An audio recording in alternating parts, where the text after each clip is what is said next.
The Giants had one of the biggest empires in the world during their peak, and they fought what was arguably the strongest military force in the known universe, the Empire of Dragons. Hell, if it wasn't for giants, the dragons would have ruled the world by this point, and if it wasn't for the dragons, the giants would.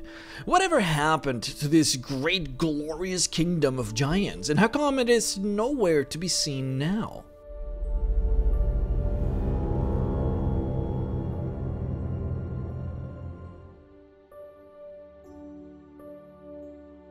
Giants have always been mystical in the Forgotten Realms, especially in the Sword Coast where most of the adventures take place. That is because a big part of their old kingdom used to reside right here in this very mass of land. If you were to read the Monster Manual, Volo's Guide to Monsters, and the campaign Storm King's Thunder, you would know that the old kingdom of giants used to be called Ostoria. This kingdom was old. We're talking just about 30,000 years old. That is before the dwarves and the elves even existed here on this planet. Now, Volo's Guide to Monsters and Storm King's Thunder are very vague as to what really happened back in those days. They tell us that Annam the All-Father created the giants thanks to Othia, a goddess spirit from the planet, and that then the giants, with the help of the gods, created the grand kingdom of Ostoria. Unfortunately, the dragons also came at around this time, and a massive 1,000-year war erupted between the two, which ended in a stalemate. The kingdom of the giants was obliterated, and only a few scarce cities in the capital were left standing. But this is where it gets confusing if you only read Volo's Guide to Monsters and Storm King's Thunder. See, those two books keep it as vague as possible and only say that the remainder of the kingdom eventually just sort of fell into ruin, and that the capital city of Ostoria was completely encased in ice and forgotten, that nobody really knows where the capital city is anymore. It also says that Annam the All-Father essentially disowned his children for their loss against the dragons. But many of these things don't really make any sense. How come the giants don't really know where their capital used to be? How come they just left their cities and let them fall into ruin after the war against the dragons was over? Whatever happened to all those giants? There must have been still a lot of them by the end of the war, but nowadays they're basically going extinct. Would Annam truly disown his own children after ending in a stalemate against the great kingdom of dragons? Well, let's talk about what you're not told about Ostoria and the giants of old. Annam the All-Father was one of the first gods who took an involved interest in Toril, the planet where this is all in. He actually met and ended up marrying a lesser demigoddess who manifested herself as an enormous mountain in the northern side of Faerun, in what we nowadays call the Cold Lands. This goddess was called Othia, and through this union came the very first giants. These were the first 9 giants who were essentially the primogenitors for the modern races of true giants that we see nowadays. Now, this has nothing to do with the divine children of Annam the All-Father that are mentioned in Storm King's Thunder. Those guys already existed and have nothing to do with giants at all, actually. They don't even look like giants. In any case, these 9 primogenitors were the first true giants that actually resembled all of the different kinds of giants. We got Rook, the first hill giant, Obadiah, the first stone giant, Otar, the first frost giant, Masud, the first fire giant, Nicias, the first cloud giant, Vilmos, the first storm giant, Dunmore, the first wood giant, and Lenaxus, the first titan. Once each of these giants came of age, Annam the All-Father built for them Ostoria, a grand kingdom for them to live on, and granted each of them a section of the kingdom for them to rule. The ocean for the storm giants, the fire mountains in the south for the fire giants, the cold barren lands in the north for the frost giants, the rolling hills for the hill giants, the underdark cave system beneath the kingdom for the stone giants, the forest for the wood giants, the skies for the cloud giants, and the vast plains for the titans. Lenaxus, the titan, being the firstborn and the biggest and strongest, became the natural leader for the new race of giants. In fact, it was Lenaxus who actually built the capital of Ostoria, Voningheim, which actually translates to Titanhome in the old Jotun language. You might have noticed that I have only mentioned 8 giants and there were 9 primogenitors. Well, out of the whole batch of giants, One of them was a runt, the two-headed giant Arno/Julian, who ultimately would go on to be called Etin, which actually translates to runt in the ancient giant language. Being the runt of the family and not as strong as the rest, Arno and Julian were never really given a space to rule for themselves in Ostoria, and for the most part were disregarded by everybody. Now, one of these giants is not like the others. Unbeknownst to Annam the All-Father, Othia wasn't very faithful, and she would constantly fall in love with the other gods. The first of these adulterous escapades created the Wood Giants. See, Annam actually thought that the Wood Giants were his children, and he treated them as such, even granting them a large chunk of Ostoria like the others. This wouldn't be the first and certainly not the last of her escapades. In any case, Ostoria flourished, and these giants reproduced and became a grand, true empire. For the next 4,000 years, they would live in relative harmony, peace, and prosperity. The empire was so large at the time that it covered almost half of Faerun. Here, let me put it into perspective. This is the Sword Coast. There's Waterdeep and there's Neverwinter. Now, if we expand it a bit, here we get the whole of the Savage North, including the Silver Marches. This is the extent of Storm King's Thunder's map.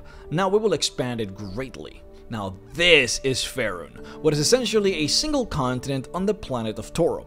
This right here was where we were before, the small piece of land where most of 5th edition actually happens. Cholt is all the way down here if you enjoyed Tomb of Annihilation.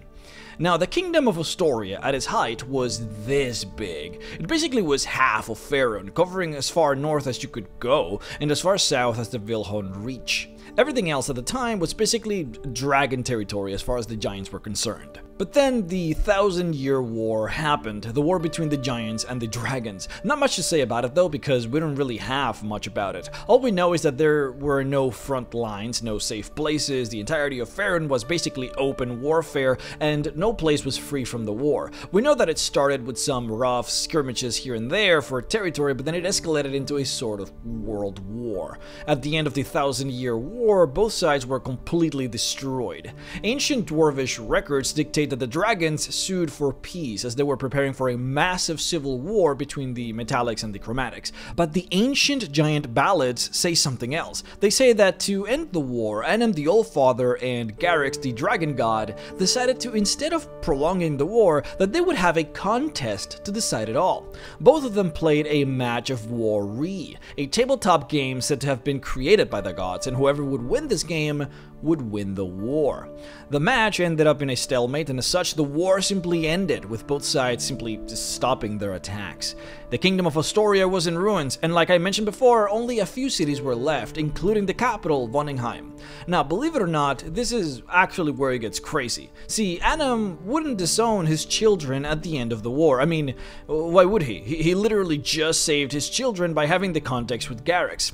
See, what happened was, Othia betrayed Annam. Close to the end of the war, Othia once again sneaked over to romance another god, a minor ocean god named Elutiu, whom she had children with. These children are what we nowadays call giant kin, basically pseudo-giants. This is where the Firbolg and the Virbeg and the Fomorians came from, including of course the wood giants who were already in play. She had previously cheated with this guy way before. But then on top of that, it also came to light that Othia already had an affair with another god, one named Vaprak, another lesser god, and from their union had come the ogres. Suffice to say, Annam was furious discovering all of this, and in his anger, he personally came down to Toril and killed Elutiu.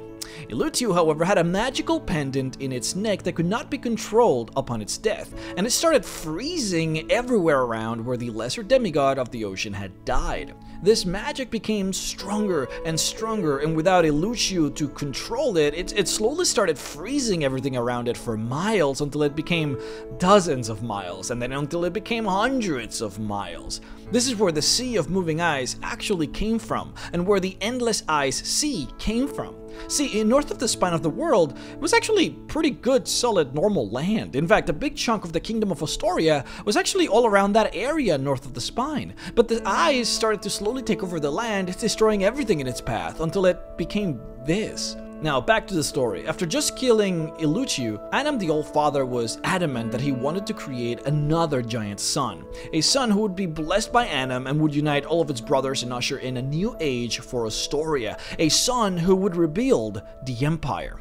Anam came to Othia to have this child, but Othia refused. See, she loved the minor god of the ocean, Illutiu, who Anam had just killed, and so she refused, but Anam wouldn't take no for an answer. He basically forced Othia to have his child, but of course this angered her even more.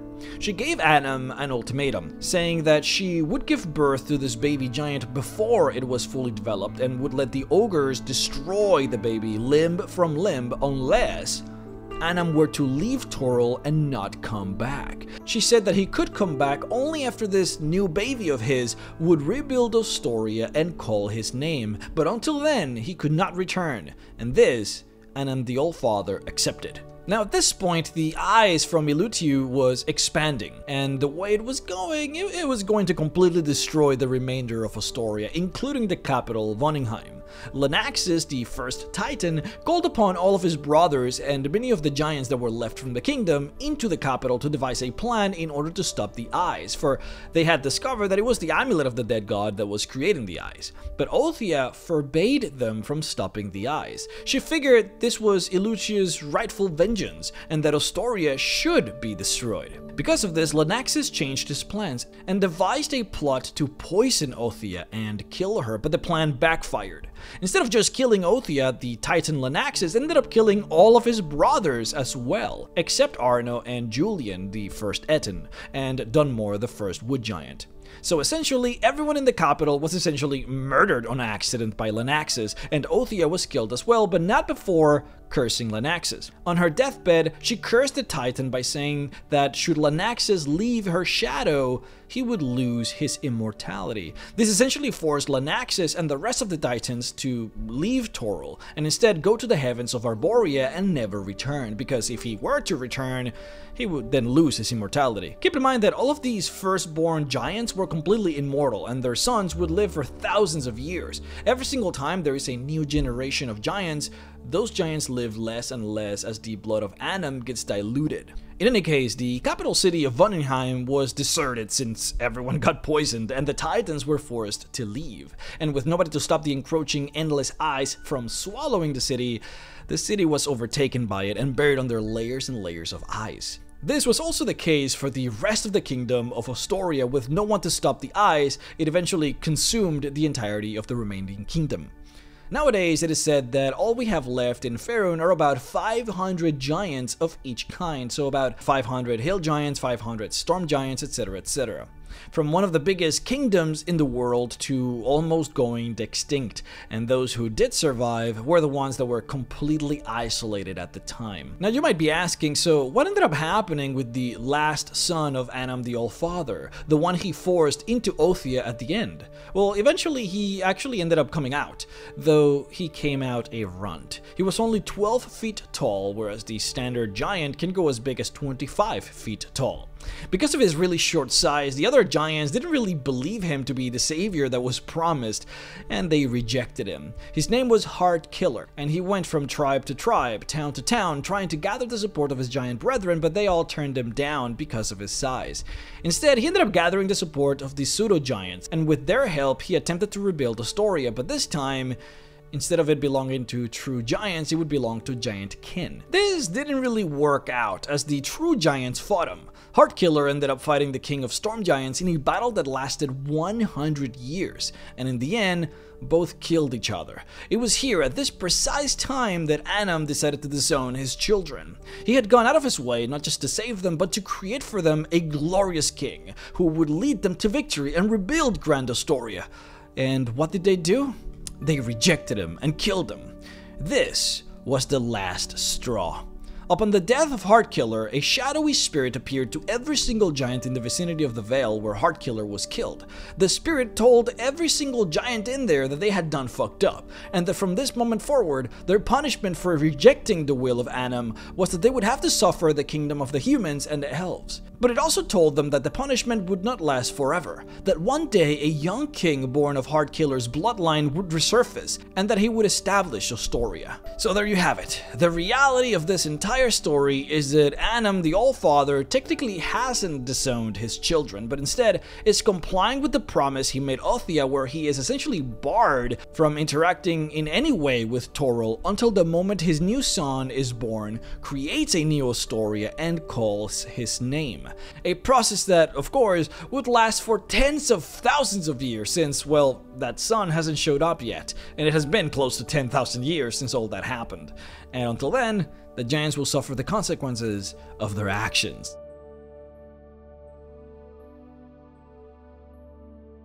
And there you go, guys, just another really nerdy video. Let me know if you want more videos like this that are more maybe like story oriented. We'll see. Anyways, I would like to personally thank my Patreon supporters: Rukato Fan, Nemesis, Ryzen, Dr. Cowbell, Major Fail Gaming, Wyatt Curlin, Barry Maskant, 5E Magic Shop, Anthony Clias, Ryan Ward, Jock Jaguth, Lord of Dreams, Daniel Umar, Morgan Johnson, Zach Powell, Max D, Simon Holman, Rusty Rain, and Meaty Ogre at Best for supporting me on Patreon at the $25 level. If you would like to support me as well, then please head on over to patreon.com/Mr. Rex to support. Guys, thank you so much for watching the video. If you would like to help me, then make sure you click on that playlist and watch as many videos as you can. If you haven't seen the videos, make sure you go over. They're all as good as this one, I promise you. We have covered all kinds of things, from dragons to fairy creatures to gods and spells. There's all kinds of things in there, and I'm sure you're gonna have a blast.